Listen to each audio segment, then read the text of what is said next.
नमस्कार। गांधी दर्शन और स्त्री शिक्षा पर विमर्श करने के लिए आज दूरदर्शन केंद्र में हम उपस्थित हैं और हम जिनसे संवाद करने जा रहे हैं वह एक बड़े महिला महाविद्यालय की प्राचार्य, महंत दर्शन दास महिला महाविद्यालय की प्राचार्य, जानी मानी विदुषी और निरंतर लिखते हुए व्यापक सामाजिक संवाद करने में भी सक्रियता जिनकी है, ऐसी ही डॉक्टर ममता रानी का बहुत बहुत स्वागत है। साथ ही हम स्वागत करते हैं उस विमर्शकार का भी जो बाबा साहब भीमराव बिहार विश्वविद्यालय के हिंदी विभाग में विभागाध्यक्ष के रूप में ही नहीं बल्कि एक जानी मानी आलोचक और कवयित्री कथा लेखिका के रूप में भी संपूर्ण हिंदी परिदृश्य पर समादृत हैं। डॉक्टर पूनम सिन्हा जी का बहुत बहुत स्वागत है।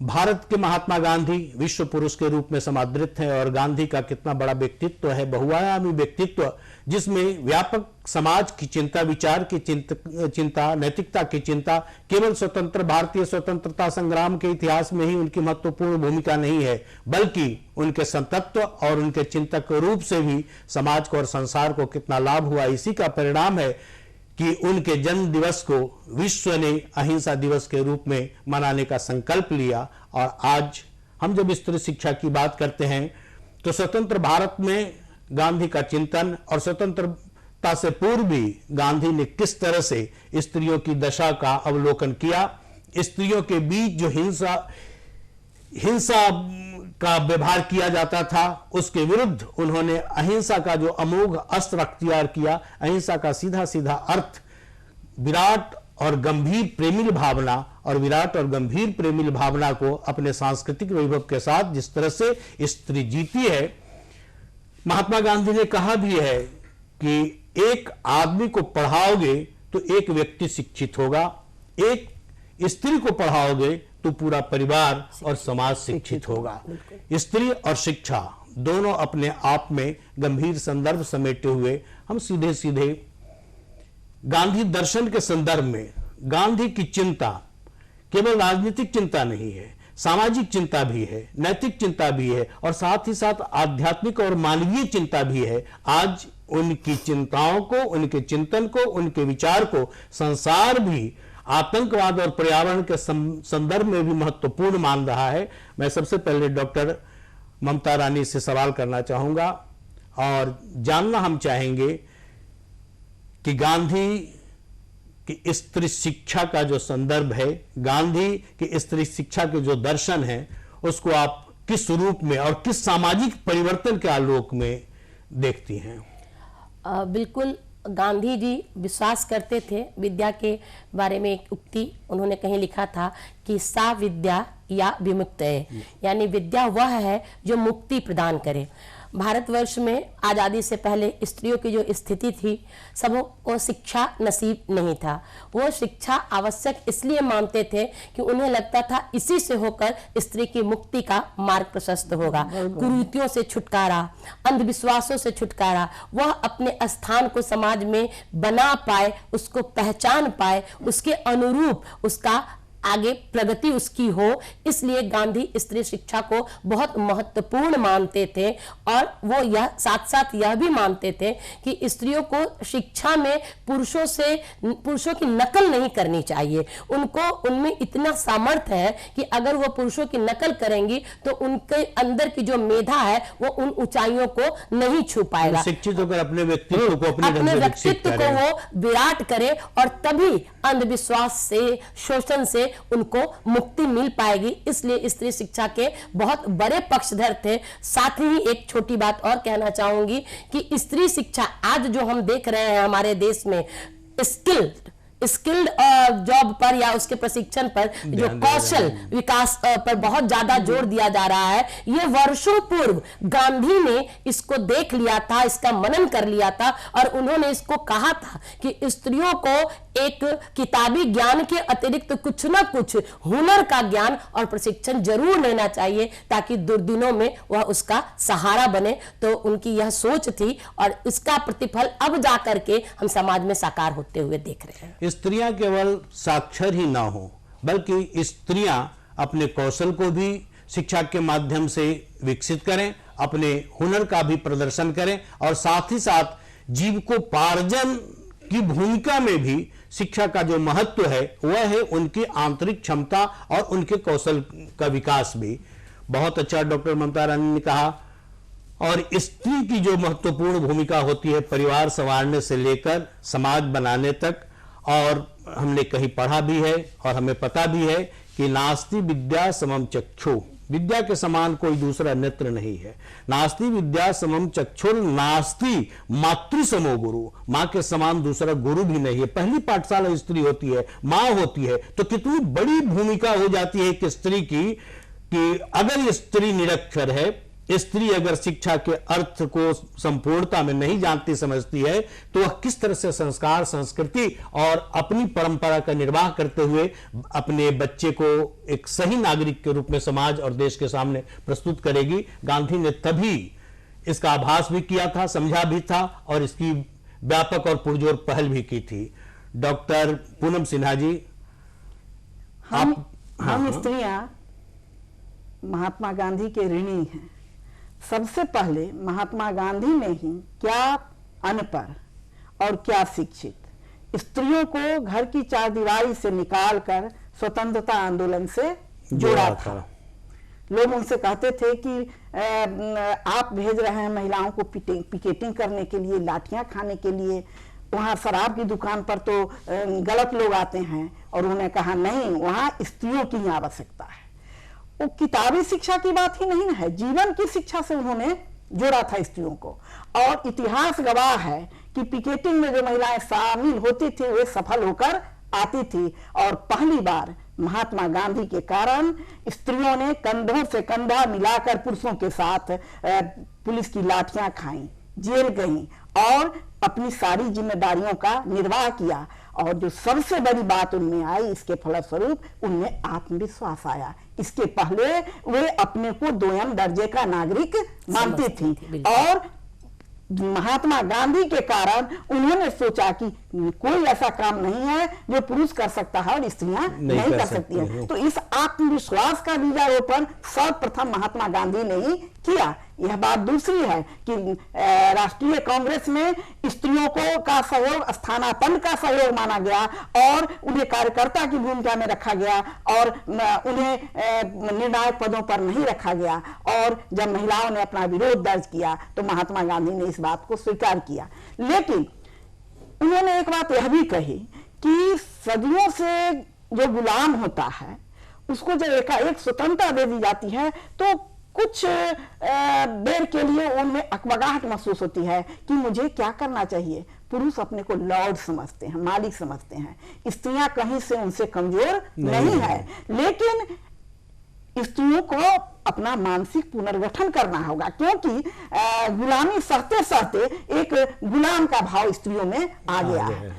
परंपरागत भूमिका को भी स्वीकार करते थे, स्त्रियों की परंपरागत भूमिका को, क्योंकि उनका कहना है कि दया, क्षमा, ममता ये सब स्वाभाविक रूप से, नैसर्गिक रूप से, प्राकृतिक रूप से स्त्रियों में है। स्त्रियां अगर खाना बनाती हैं तो मुझे लगता है कि यह उनका काम ज्यादा है, ऐसा महात्मा गांधी का मानना था। क्योंकि अगर एक रोटी है तो आधी रोटी वो खाएंगी, आधा रोटी वो दूसरे को देंगी, या हो सकता है भूखी रह जाए कि परिवार का पेट वे भर दें स्त्रियां। इसलिए स्त्रियों के प्रति उनके मन में बहुत आदर का भाव है। आज जयप्रकाश नारायण की पत्नी प्रभावती जी को हम लोग जान रहे हैं, उनके व्यक्तित्व के निर्माण में, उनकी शिक्षा दीक्षा में हम कहें तो 75% योगदान किसका है? महात्मा गांधी का है।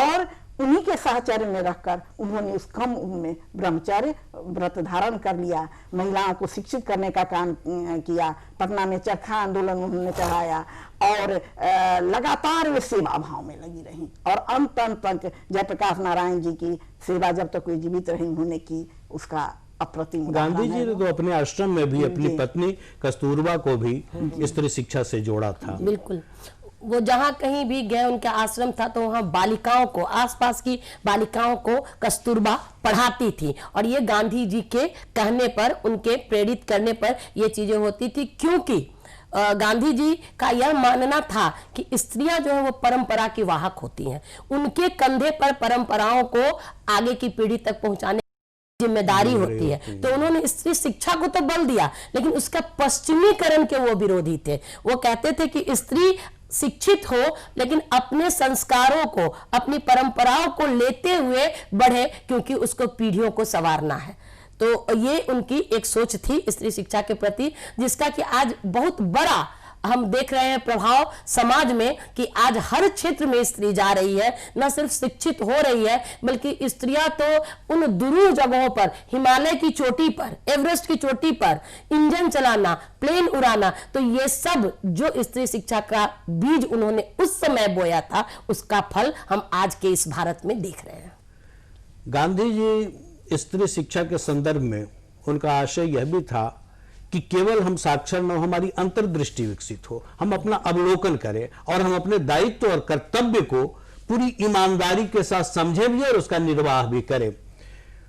संसार के अनेक देशों में स्त्रियों के लिए बहुत अवसर था, काम के बहुत अवसर थे, और जहां कहीं भी उसकी क्षमता के उपयोग के लायक उन्हें माना गया और उन्हें बिठाया गया, उन्होंने अपनी क्षमता का परिचय दिया। भारत में स्त्रियों के लिए कम अवसर थे, गांधी ने वह अवसर खोला। गांधी ने उस अवसर की केवल तलाश ही नहीं की, गांधी ने स्त्रियों की क्षमता को जानते समझते हुए अवसर के लिए प्रेरित भी किया। जहां पहले स्त्री शिक्षा का प्रतिशत बहुत ही कम था, आज भी पुरुष के बनिस्बत स्त्रियां ज्यादा अशिक्षित हैं। आज भी स्त्रियों के बीच अशिक्षा बहुत ज्यादा है। बहुत आंदोलन के बाद, बहुत मुक्ति के बाद गांधी जी स्त्री मुक्ति का अर्थ जिस तरह से समझते थे, जिस तरह से लेते थे, उसमें अंतर्दृष्टि और भारतीय परिवेश में प्राकृतिक संकेत को समझते हुए तमाम मर्यादाओं के साथ साथ स्त्री अपने को साक्षर करते हुए हर क्षेत्र में, केवल वोट देने का अधिकार ही स्त्री को न मिले, बल्कि शासन में भी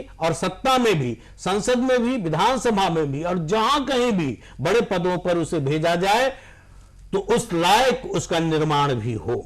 लेकिन इसके लिए उन्होंने कहा कि स्त्रियों में जागरूकता लानी होगी। आज हम वोकेशनल कोर्स की बात कर रहे हैं, जैसा कि ममता जी ने भी कहा कि वो जीविका के लिए, जो उपार्जन के लिए जो क्षमता आनी चाहिए, उस ढंग की शिक्षा की बात की। जब शिक्षा का यहाँ पर बात हो रही है, तो शिक्षा का मतलब उनका सिर्फ किताबी शिक्षा से नहीं था, तो लघु उद्योग, कुटीर उद्योग की बात की, और उससे उन्होंने महिलाओं को जोड़ा, स्वावलंबन, आर्थिक। सबसे बड़ी बात कि चरखा काटने की जहां तक बात है, देखिए वह कितनी बड़ी बात थी। आज के संदर्भ में देखिए तो वह कितनी बड़ी बात थी। आज जब हमारा देश क्या, संपूर्ण विश्व बाजारवाद की गिरफ्त में आ रहा है, तो गांधी दर्शन हमें याद आ रहा है, और अब लगता है कि इस गुंजलक से निकलने का गांधी दर्शन ही सबसे बड़ा उपाय है। हम अपनी आवश्यकताओं की पूर्ति के लिए आत्मनिर्भर हो और उस दिशा में अग्रसर हो, तो हम एक तरह से गुलामी से बच जाएंगे। वह एक बार आया था ना, ब्रिटिश हुकूमत यहाँ आई थी, और हम 150 साल से अधिक हम उनके उपनिवेश में रहे, और अब जो बाजारवाद आ गया है वह भी एक अप्रत्यक्ष औपनिवेशीकरण ही है। गांधी का चिंतन एकांगी चिंतन नहीं है, और स्त्री को पुरुष के समानांतर एक स्वतंत्र सत्ता के रूप में गांधी देखते समझते थे, और इसीलिए लेकिन उनके स्वयं से प्रयास करने की बात उन्होंने कही थी कि शक्ति स्त्रियों के भीतर खुद है।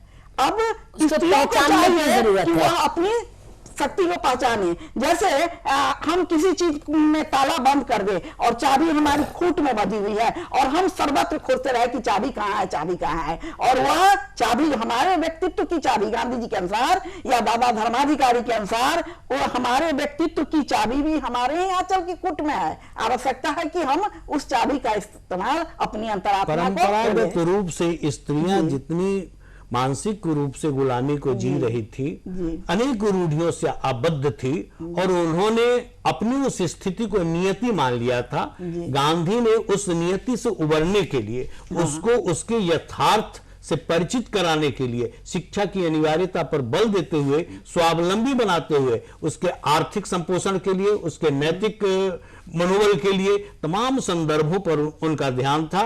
बिल्कुल, गांधी ने कहा भी था कि सती प्रथा, उस समय जो बुराइयां थी, बाल विवाह, इससे सबसे ज्यादा ग्रसित स्त्रियां ही होती थी, तो इन सब से, दहेज प्रथा, तो इन सब से छुटकारा स्त्री तभी पा सकती है जब वो शिक्षित होगी और शिक्षित होकर आत्मनिर्भर होगी। वैज्ञानिक दृष्टिकोण उसका विकसित हो, उसका वैज्ञानिक दृष्टिकोण विकसित हो, अपने प्रति सम्मान का भाव उसमें आए और उससे मुक्ति की लड़ाई स्त्री को खुद लड़नी होगी। इसीलिए वो रोजगार परक शिक्षा जो आज पूरे विश्व में इसकी बड़ी धूम है, वो तो उस मिडवाइफरी, स्वास्थ्य के क्षेत्र में कालीन बुनना, टोकरी बिनना, ये तमाम ऐसी शिक्षा से उस स्त्रियों को लैस करते थे इन सब से कि स्त्रियां अगर वो जानते थे कि अर्थ का जीवन में बहुत महत्व है, और जिस दिन स्त्रियां खुद से अर्थोपार्जन करने लगेंगी, उनका महत्व न सिर्फ उनके परिवार में बल्कि समाज में भी बढ़ेगा।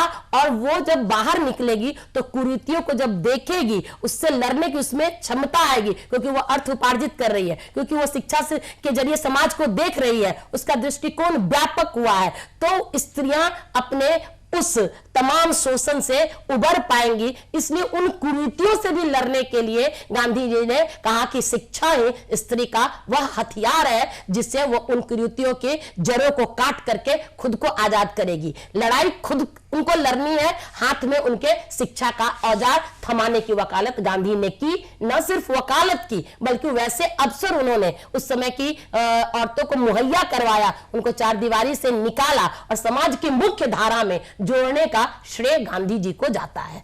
पर्दा प्रथा, दहेज प्रथा, तलाक का दंश, कितना कितना जद्दोजहद स्त्री के जीवन में है, और उसके कोई महत्वपूर्ण न तो सामाजिक कारण है और न ही वैज्ञानिक कारण है। एक वस्तु के रूप में स्त्रियों के प्रति पुरुष प्रधान समाज का नजरिया रहा है।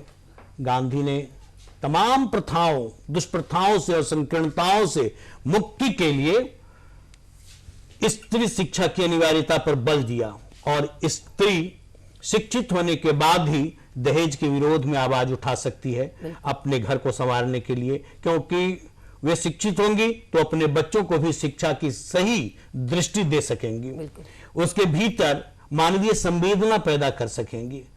पहले ही हमारा आर्ष वाक्य है कि स्त्री से, मां से बड़ा कोई गुरु नहीं हो सकता है।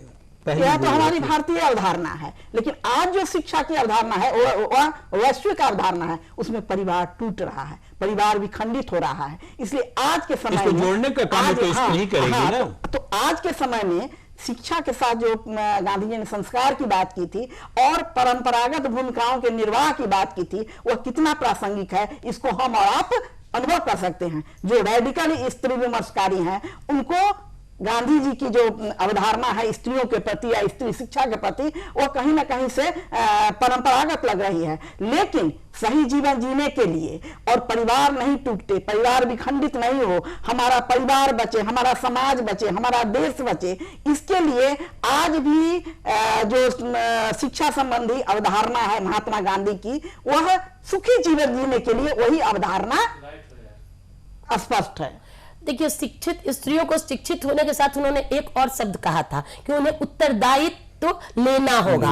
स्त्रियों को शिक्षित करने का एक ये था कि जब हम कहते हैं कि स्त्री और पुरुष एक गाड़ी के दो पहिए हैं, तो हर कुछ पुरुष पर है क्यों? वो परिवार के लिए भोजन जुटाने से लेके, तो स्त्री को उत्तरदायित्व तो लेना होगा। वह उत्तरदायित्व शिक्षा के जरिए वो उसको और ज्यादा परिपक्व बनाए और उसको वो स्वयं पर ले और आगे बढ़कर परिवार के लिए करे, समाज के लिए करे, तभी स्त्री होने की सार्थकता है, ये उनका मानना था। इसलिए उन्होंने शिक्षा को रोजगार से जोड़ा, शिक्षा को उत्तरदायित्व से जोड़ा, शिक्षा को वह हथियार बनाया जिससे कुरीतियों से मुक्ति संभव थी।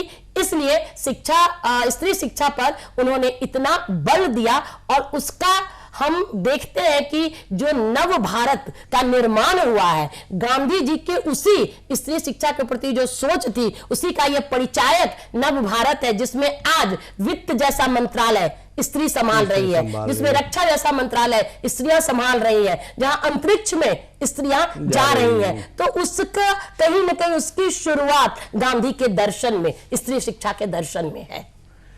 शिक्षा की समानता की बात करने के बावजूद, उसकी स्वीकृति के बावजूद गांधी अनिवार्यता महसूस करते थे कि पुरुष की तरह ही हूबहू और ठीक ठीक स्त्री को भी शिक्षित करने की जरूरत नहीं है, स्त्री को कुछ अतिरिक्त शिक्षा की भी आवश्यकता है।